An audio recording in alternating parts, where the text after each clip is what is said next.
então Salmo 11, um salmo que normalmente não é muito lido, nem muito pregado, né? Mas nós vamos fazer essa sequência conforme havíamos combinado de antemão. Salmo 11 diz o texto sagrado desta maneira: no Senhor me refugio.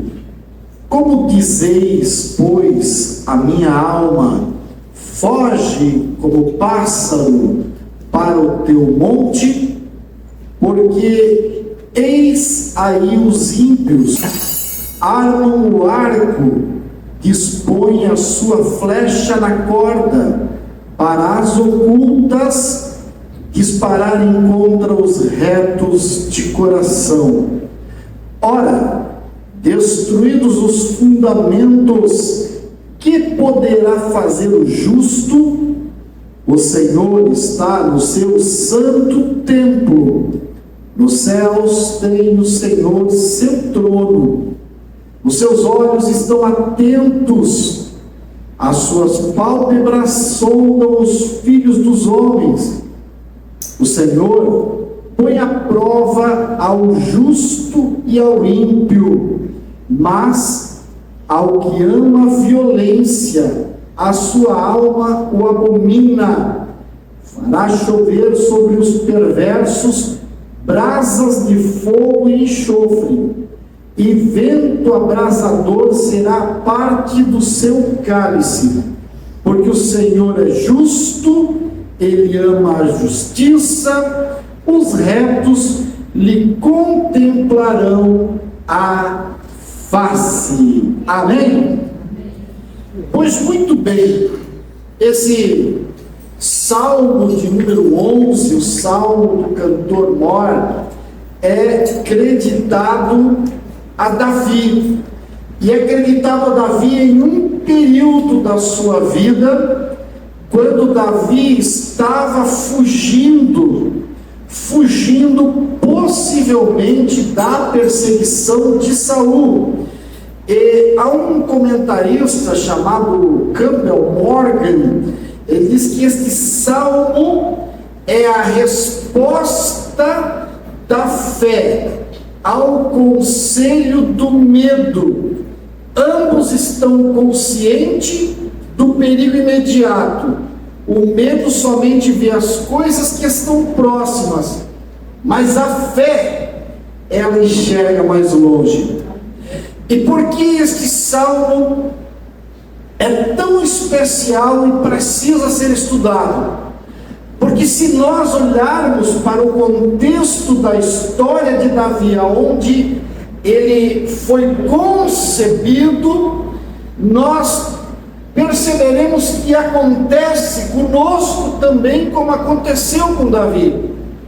Davi estava sob os auspícios de uma promessa divina, de que um dia ele assumiria o trono de Israel, ele seria o rei, ele mandaria em Israel, ele assentaria no trono.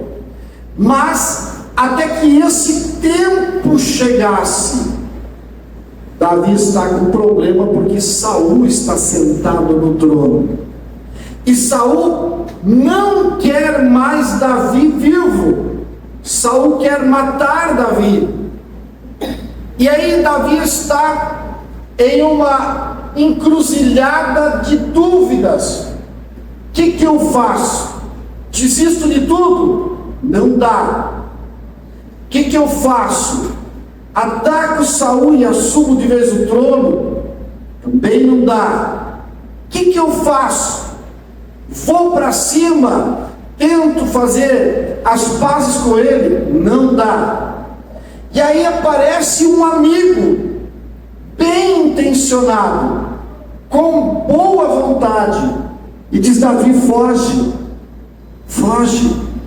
pega aí o que você tem já juntado de bens e desaparece, vai ser rei em outro lugar, vai viver em outro lugar.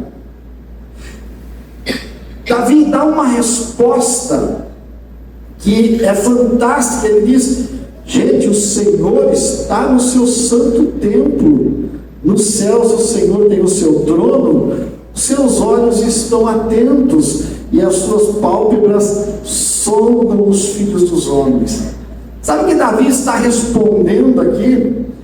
Que tem horas que realmente dá vontade de fugir. Você já se sentiu assim?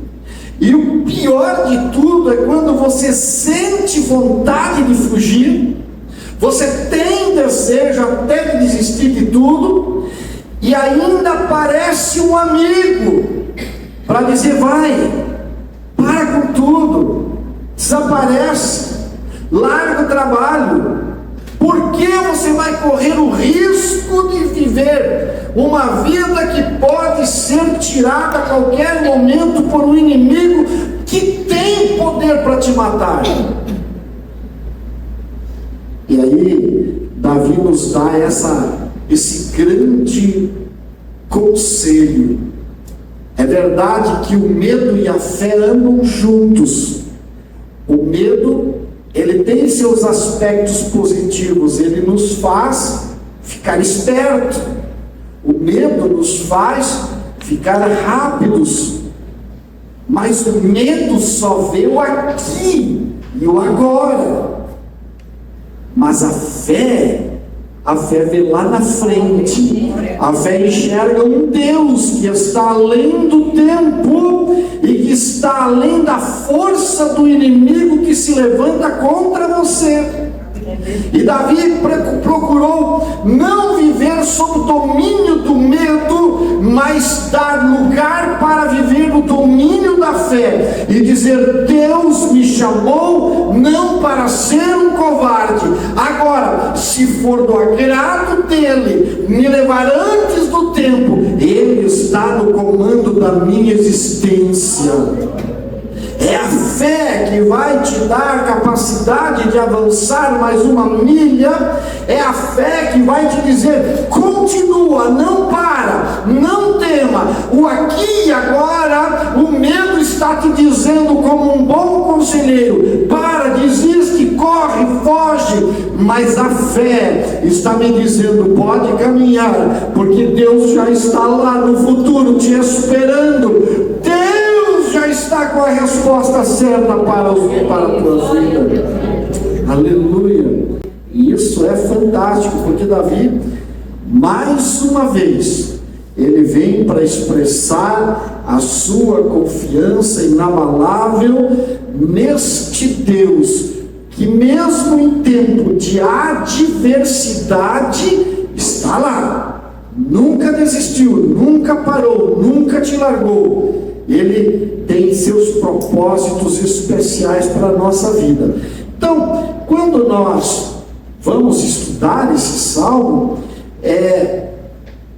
como eu disse no princípio, a maioria esmagadora dos teólogos e daqueles que analisam a palavra de Deus concordam que é um salmo escrito sob perseguição, não temos dúvida quanto a isso.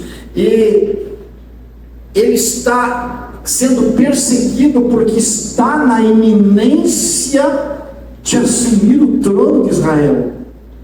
Eu não sei se você já chegou a esta conclusão alguma vez na sua vida, mas parece-nos que quando estamos próximos de receber uma grande bênção, uma grande vitória, parece que fica mais difícil alguns momentos antes, não parece?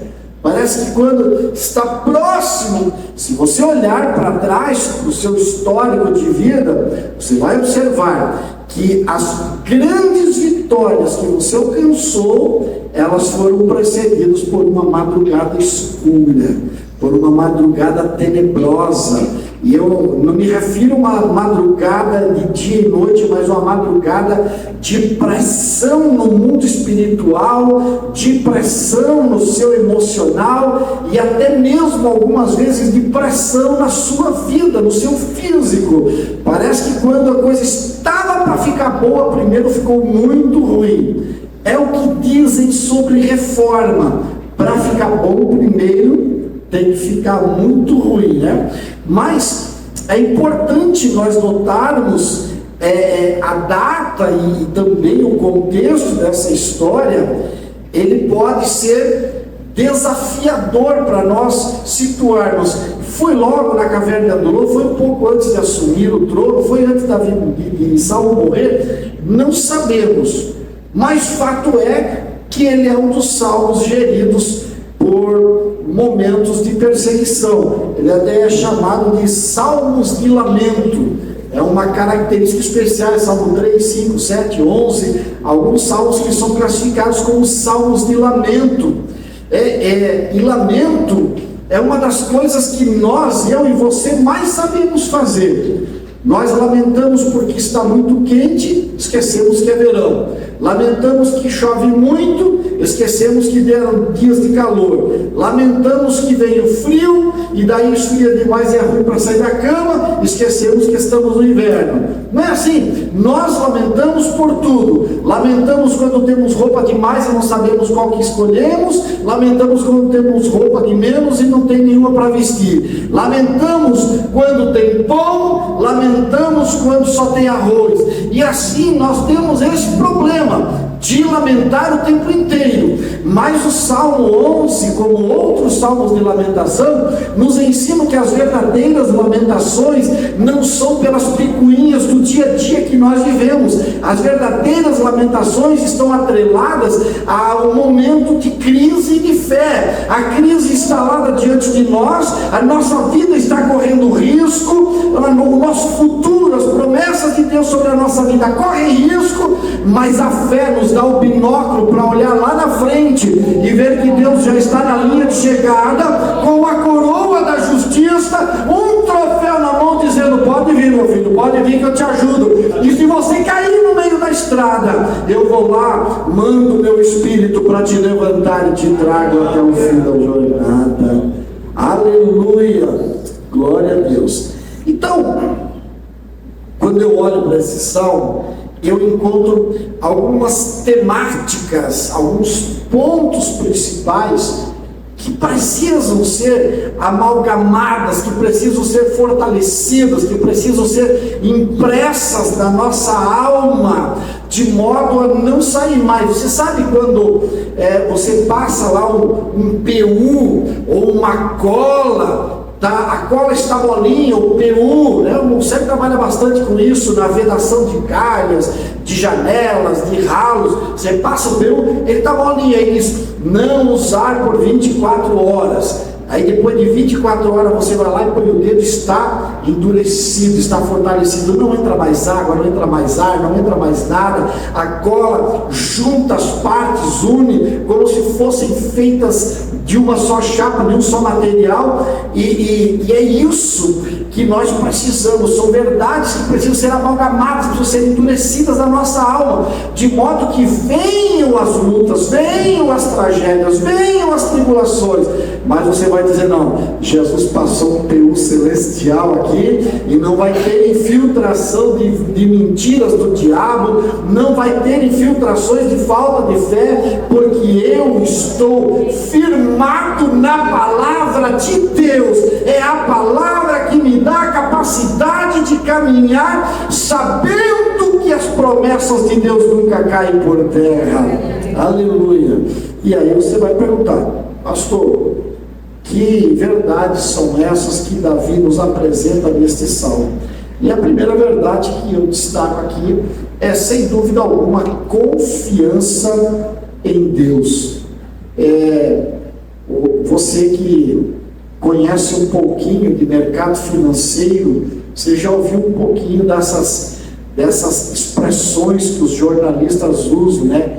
A confiança do mercado financeiro no governo X, no governo Y, fez com que a bolsa de valores subisse, fez com que o dólar caísse. A confiança do investidor, a confiança do povo, a confiança é exatamente este fator que faz com que nós saiamos do lugar, porque se eu não estou confiante que o que está à minha frente é piso firme, eu fico no meu lugar. Aliás, se Se a desconfiança for muito grande, ainda dou um passo para trás, para não ser o caso de ruir ali e aí escorregar aqui. A confiança é exatamente essa capacidade de continuar caminhando, sabendo que está pisando em terreno firme. Pois muito bem, onde colocamos a nossa confiança? Jesus um dia foi muito enfático ao dizer: aonde estiver o seu coração, ali está o seu tesouro. Em quem você tem colocado a sua confiança? No mercado financeiro, nos governantes? Você tem colocado a sua confiança nas lideranças eclesiásticas? Você tem colocado a sua confiança no tempo? Vai chover, vai dar sol? Onde você tem colocado a sua confiança? O pior é aquele que diz: eu só confio em mim mesmo, porque eu estou bem, graças a mim, graças ao meu esforço. Ei, tome cuidado, porque nós não somos nada. Aliás, nós somos uma peça de carne com alguns bilhões de bactérias vivendo em nós. E uma dessas daí, uma hora se rebela, não é isso, nossa farmacêutica? Uma dessas bactérias se rebela e começa a crescer além da medida, sai um tumor, sai um câncer, sai uma ferida, sai uma outra coisa qualquer. Às vezes não sai, às vezes fica lá por dentro, mas acaba com tudo. Então, nós não podemos ter confiança em nós mesmos. Uau, pastor, o senhor está me desmotivando, então eu agora estou me sentindo um zero à esquerda. Legal, zero à esquerda não tem valor nenhum para esse mundo. Agora pega o zero e deixa colocar um número alto na frente. Que número é esse, pastor? É um que lá na cruz do Calvário fez todo o trabalho por você e por mim.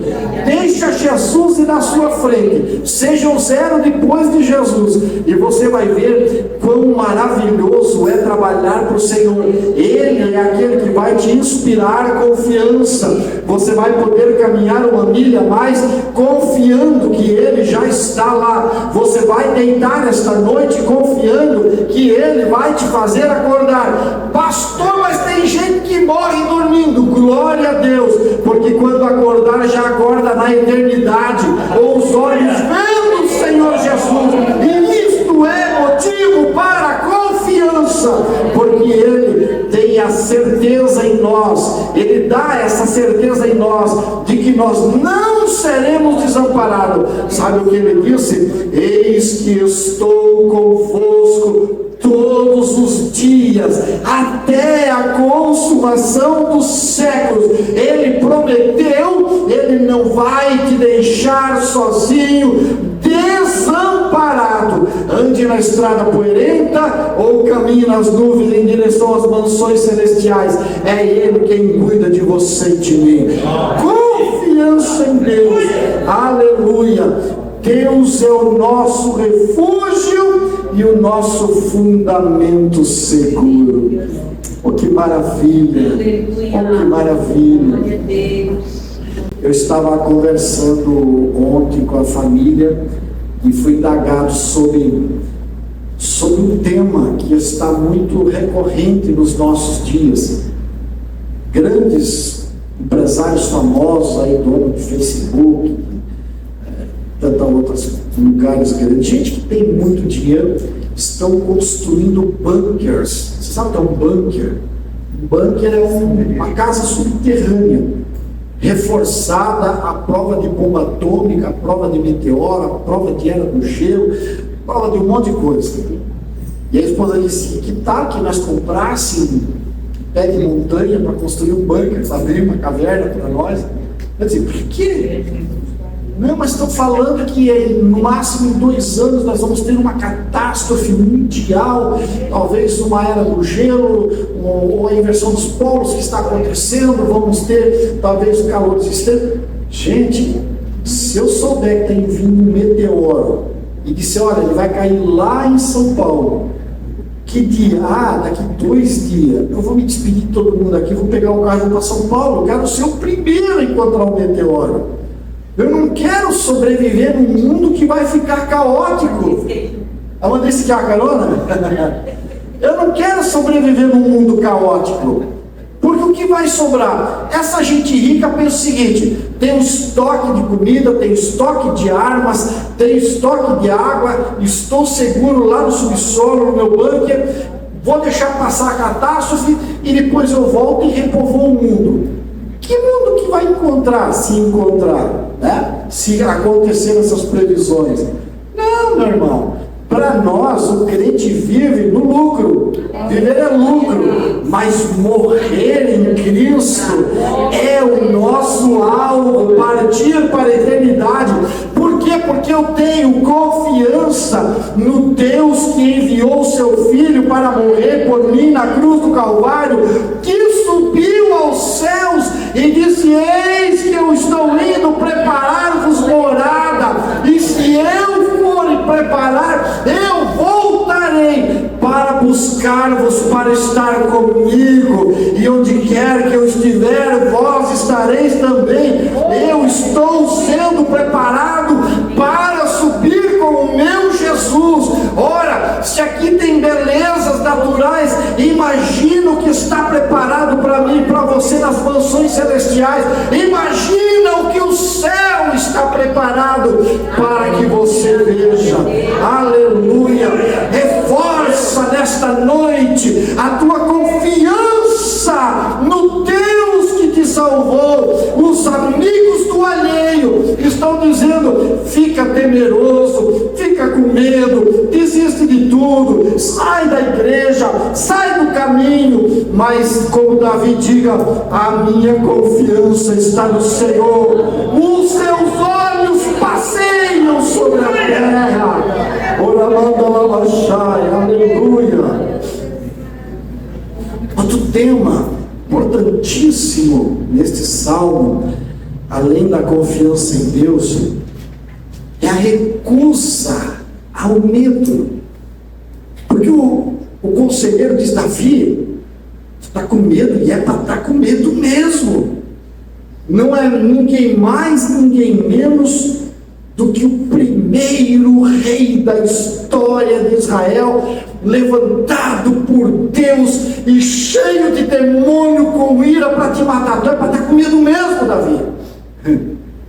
Davi diz: beleza, eu estou sofrendo ameaças, eu estou passando por adversidade, mas uma coisa eu não vou permitir: que o medo me paralise, que o medo roube os meus sonhos, que o medo determine as minhas vontades. Não, senhores, porque o Senhor põe à prova ao justo e ao ímpio, mas ao que ama a violência, a sua alma o abomina. Saul ama a violência, já tirou flechas, já tirou lanças, já tentou tirar minha vida, me persegue como um cão pelo deserto. Ele ama a violência, mas o Senhor a abomina. Vai ter o tempo do Saul, agora é o meu tempo de fugir. Eu quero ver para onde o Saul vai fugir, não quando eu o persegui, mas quando Deus o perseguir. Sabe, essa recusa ao medo, ela precisa ser fortalecida dentro de nós. Você já ouviu falar que nós vivemos tempos difíceis e que tempos mais difíceis ainda virão? Eu acho que não precisa ser profeta, nem matemático, nem filósofo, nem precisa ter segundo grau completo para olhar para os noticiários e ver que o negócio está feio, que vai ficar pior, porque cada dia fica pior. E o povo de Deus? O povo de Deus morre de medo do que vem por aí? Não. A Bíblia é muito clara. Nós, os que estivermos vivos, ao toque da trombeta, subiremos e nos uniremos com aqueles que sairão dos seus sepulcros e serão transformados. E num piscar de olhos, nós estaremos para sempre com o Senhor. Recuse o medo, diga não, eu não tenho medo do que vem por aí, eu tenho medo de perder a presença do Senhor. Aí eu tenho medo. Davi disse: eu pequei, adulterei, matei, mas Senhor, não retires de mim o teu Santo Espírito. Aleluia. Porque se perder o Espírito, se perder a presença de Deus, você não tem mais nada para buscar nesta vida. Mas se eu tiver a presença do Espírito de Deus, aleluia, tudo aqui será sem valor nenhum, porque tendo Deus eu tenho tudo, e eu vou recusar o medo daí por diante. Aleluia. Bom, confiança em Deus, recusa do medo. Uma outra verdade que este salmo destaca para mim é a soberania de Deus. Por que soberania de Deus, pastor? Porque por um tempo, segundo os filhos de Asaf, por um tempo, parece que os ímpios levam vantagem sobre os justos. Você tem parente, você tem amigos que já tripudiaram sobre você, que já tiraram sarro, falando assim na linguagem mais jovem, né? Que já zombaram de você, que já pisaram na sua honra, que já macularam o seu caráter, inclusive difamando você. Mas o salmista diz que Deus observa e avalia a conduta de todos, do justo e do ímpio. E você só consegue compreender isso quando você está em plena sintonia com Deus. Como é que eu consigo isso, pastor? Indo lá e tirando a limpo, e indo na garganta, e mostrando que eu agora sou faixa preta em jiu-jitsu, e que eu... Não. Os filhos de Asaf disseram: quanto a mim, quase me escorregaram os pés quando eu estava pensando isso. Até que eu entrei no teu santuário, até que eu vim à tua presença. Quando eu cheguei na tua presença, eu vi que o ímpio pode parecer que prospera, mas tu os põe com os seus pés em lugares escorregadios. Chega o tempo em que eles não podem mais nada, e aí eu olho para mim mesmo e digo: quem eu tenho na terra, se não a ti, Senhor? Quem eu tenho no céu que vai me recepcionar, se não a ti, Senhor? Deus é soberano, soberano no céu, sim, mas Ele também é soberano na terra. É que nós não entendemos às vezes que nós estamos de passagem, de estágio, estamos brincando de ser pequenos reis para aprendermos a entregar da nossa majestade a Deus. Você lembra no livro do Apocalipse, quando João vê 24 anciãos, sabe o que eles fazem? Todos eles têm coroas, são majestades, mas eles nos ensinam: pega essa tua majestade, te coloca de joelho na presença dele e lança a tua coroa diante dele, dizendo: Senhor, tu és soberano, tu és o Rei dos Reis, é a ti que eu devo toda a honra e toda a glória. Nós estamos estagiando e às vezes achamos que aqui é o fim de tudo, mas não é. Pois bem, se aprendemos sobre a confiança, se aprendemos sobre a recusa ao medo, sobre a soberania de Deus, para mim a grande lição do Salmo 11 é que nós aprendemos sobre o verdadeiro fundamento da justiça. Porque hoje nós falamos muito, né? Direitos, deveres, justiça e tal, falamos muito sobre isso. Mas o verdadeiro fundamento da justiça é o Senhor. É o Senhor. Porque no final das contas, segundo o salmista, os justos vão ser recompensados e os ímpios serão queimados. serão extinguidos, serão apagados da história da existência da humanidade. E isso me lembra que algumas vezes nós erramos, nós que eu digo como humanidade, nós erramos feio. Você está acompanhando notícias atuais, está vendo quantas pessoas, até pessoas boas, pessoas inocentes que foram para Brasília para protestar, tal, e naquele ato de 8 de janeiro do ano passado, foram lá com até alguns com boas intenções, e acabaram sendo iludidos por uma minoria que fosse infiltrar e fizeram quebra-quebra. E aí tem gente boa agora, recebendo penas duríssimas, 17 anos de prisão, fazer parte de um grupo que vai pagar 30 milhões de reais em ressarcimento de danos ao erário, à União. Se nós pararmos para pensar, onde é que está a justiça nisso?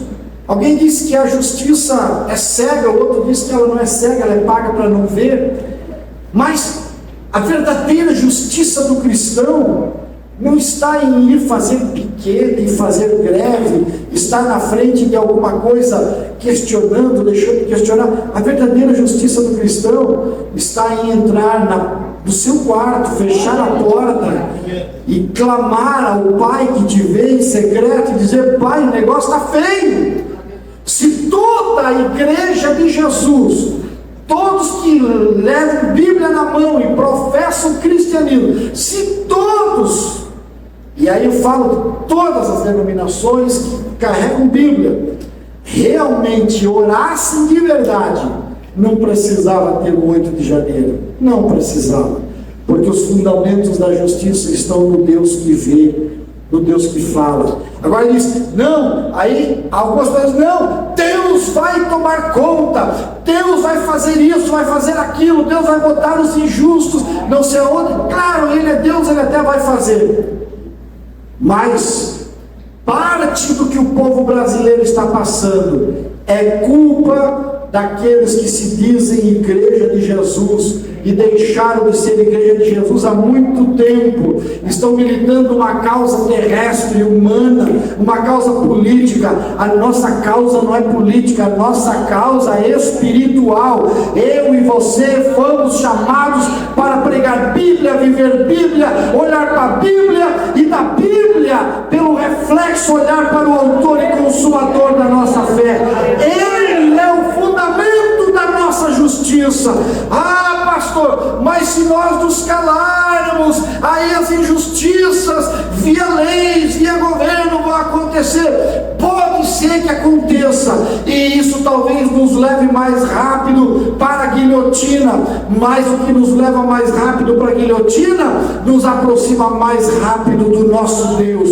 Confiar em Deus, Davi nos ensina no Salmo 11, é o fundamento de todo o cristianismo. Eu encerro para nós podermos partir para a próxima etapa do nosso culto. Nós enfatizamos que essa confiança em Deus, que esse seguir o caminho da justiça é fundamental. Em meio a tempos bons, pastor, não. Em meio a tempos de provações e de privações. Ai que cada um de nós consiga colocar com firmeza, colar no seu coração, na sua alma, estas verdades da confiança em Deus, da recusa ao medo, da soberania de Deus e do fundamento da justiça. Se conseguirmos isso, nós teremos alcançado uma maturidade em nosso cristianismo, e aí entenderemos porque o autor aos Hebreus diz: portanto, deixando de lado os rudimentos de Cristo, os rudimentos da fé, aquelas coisas básicas e fundamentais, parar de discutir picuinha, se deu certo, se não deu, se o meu departamento é melhor que o outro, se o fulano cantou no tom ou fora do tom, se o pregador estava bom ou estava ruim, se o som estava alto ou estava baixo. Para com isso e começa a colocar no seu coração: eu preciso estar pronto para dias difíceis, eu tenho que recusar o medo, confiar em Deus, entender que Deus minha vida, e que acima de tudo Ele fará justiça ao seu tempo. Que o Senhor nos abençoe, nos dê capacidade de gravar estas verdades em nosso coração, e assim seremos felizes de verdade. Deus abençoe a todos. Agora eu vou convidá-lo a estar de pé para nós orarmos. Se porventura você chegou aqui um pouco entristecido e entende que um amigo chegou perto dos seus ouvidos, um amigo do alheio, um amigo espiritual que não é teu amigo, e disse: você não vai conseguir, para com tudo, desista, entrega, volta atrás. Entenda, Satanás se transfere e se transfigura como anjo de luz para tentar te enganar. A palavra do Senhor hoje veio para te dar fortalecimento e dizer: você vai vencer em nome de Jesus. Somente fica firme com Jesus.